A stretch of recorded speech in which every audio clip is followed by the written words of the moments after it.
bar none had a really good video where he was saying, I just took this question and it said that if you're a genius, if you get the answer to this question right, he goes, well, I don't consider myself a genius and I got this question right, so what's going on here? And that's a really good observation, and that's humility from bar none, because he's saying, hey, I'm not going to consider myself a genius, and I'm going to see through what ploy they're using. Because in my opinion, these online IQ tests are a ploy. They're a gimmick to get you to buy something. Okay, so here's what happens. You have these online IQ tests, and they pad the numbers. So someone who's an IQ of like 105, smarter than regular person, takes a test, and their score is 120. Like, 120, wow, I'm so smart. I knew I was smarter than everybody else, but I didn't know I was this smart, and I got the official numbers. But all these online IQ tests did was take a regular test and pad the results to make you look smarter than you actually are. So he was saying this question was going, I think it's a marketing technique. Here is what he discovered, is that there's a brilliant yet disingenuous market technique. You make people feel that they're really smart and they're an exclusive group. And once you do that to them, they are open to influence and they will buy more stuff from you, right? So what happens is you have these like online IQ questions and tests. People get it right. They feel good about themselves. They feel super smart. And then the people who made them feel smart, they like them, and their trust is gained, and then they go ahead and buy extra stuff they might not buy. For example, it works in the alternative media. For example, you see some of these documentaries or see some of these channels where they have a whole series about, this is how the world really works, right? So you watch this series and say, whoa, I didn't realize the world really works this way. Most people are not aware. They're the sheeple. They don't know how the world works, and I do. Therefore, I know that certain assets are undervalued and the sheeple don't. So I'll go ahead and buy silver rounds at way above spot price because I'm in the know, right? That's the same kind of technique, right? It's kind of a brilliant but scary marketing play that seems to work. Right? And of course, if you tell people they're wrong, what you're doing is you're telling them they're not as smart as they think they are. You're fighting their ego, right? This marketing techniques wraps around their product in their ego. So if you tell them their investment is wrong, you're actually telling them that you're not as smart as you think you are and they don't like that. Wow. Amazing stuff. This segues to Shadowstats. I found an article called The Trouble with Shadowstats. Before I go further, I'll tell you, I'm not a statistician, so I cannot actually go through the shadow stats in this article and give you like a mathematical thing of what's happening, right? I mean, I got an A in statistics about 20 years ago. 20 years ago? Oh my gosh, I feel old. Okay, but I got an A back then. Right now, if I took those same tests from college, I would not get an A. But the point is that I have demonstrated the ability to understand these kinds of concepts and work through logic and numbers. So he starts off by saying with shadow stats, he says, shadow stats has a point, right? The numbers that the people feel are going to feel different than the official numbers, whatever those official numbers are. For example, if you have a company that involves a lot of driving, right? A trucking company, and the price of gas goes up, you're going to feel that inflation. You're going to say, wow, inflation, right?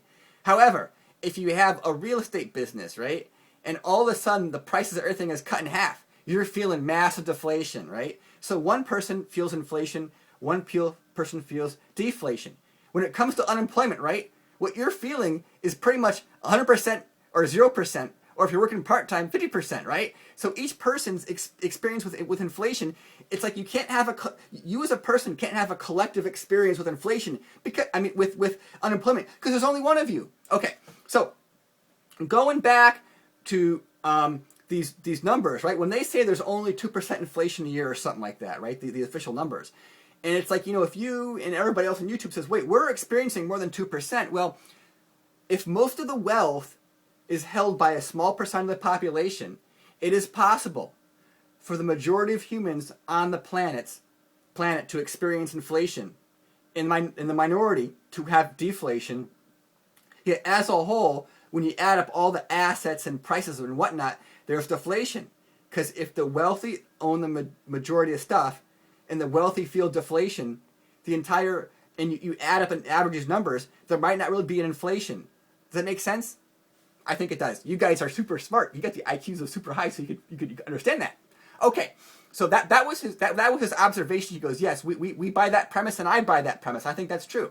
However, his first criticism was that for the official versus shadow stats. Here's my super technical chart thing. Here we go. Wow, graphics. Look at this.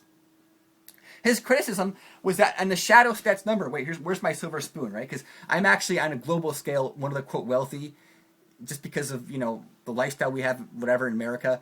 But here we go. If you look at this, right, shadow stats and the official numbers, it's like they just added a constant number because these two lines are exactly, except they're a little bit far apart. And he's saying, wait a second, if they're crunching numbers, how come like every year the lines don't go squiggly and stuff, right? That's my technical verbiage there. Well, that makes sense. It, like, for the last 10 years, has it been the same padded number they just added to the official numbers? That doesn't pass the smell test for me. You know, obviously I'm not a statistician, but that doesn't make sense.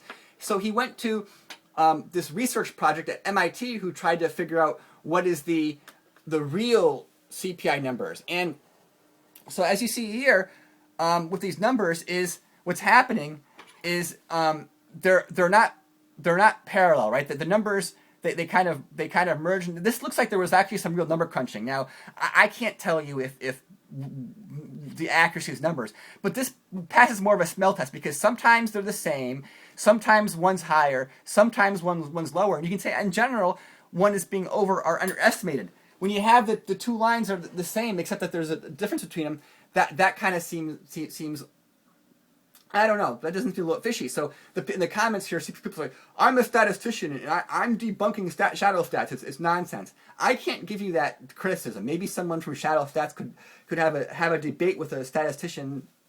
One of these guys can come up with a, you know, you could hear that. But I do want to say is what I'm concerned about is the people who are making money in the markets. The people who make money in the markets in the last 4 or 5 years or longer on YouTube and the media, I follow people and they've had a track record they've kept and they've made money in the markets. My question is, what statistics and data do they go by, right? I want to follow the people, what data they're using who are making money. People who are losing money, I'm not sure if I'm concerned about what data they are using. So, when it came to precious metals, for many years, this shadow stats data appeared to be the right data to use. But for the last few years, it might not appear that way.